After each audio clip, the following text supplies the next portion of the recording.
আমড়ার টক রান্না করলাম। এখানে নিয়ে নিলাম কতগুলো গোটা আমড়া।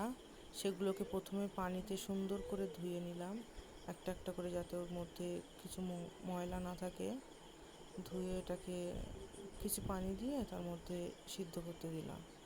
সিদ্ধ হওয়ার পরে দেখুন কালারগুলো চেঞ্জ হয়ে এসছে। আর এটা রান্না করবো আজকে মুসুর ডাল দিয়ে, তাই মুসুর ডালে সামান্য হলুদ দিয়ে সিদ্ধ বসিয়ে দিলাম।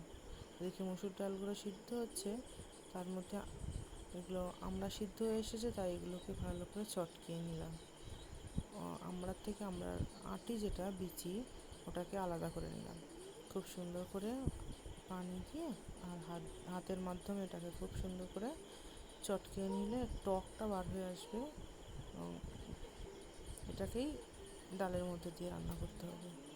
এটার জন্য খুব টক আসবে। চটকিয়ে না নিলে যে সাবা ভাব একটা থাকবে, ওটা খেতে একদম ভালো লাগবে না। এদিকে ডালটাও কিছু হয়ে এসেছে, আর এদিকে আমড়াটাও আমার রেডি।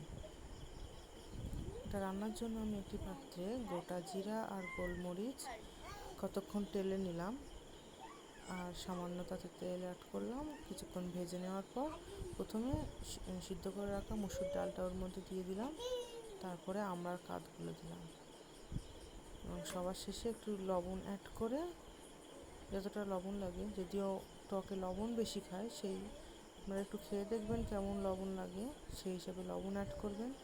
করে এটি কিছু সময় উতরে নিলে একেবারে খাওয়ার জন্য রেডি হয়ে যাবে।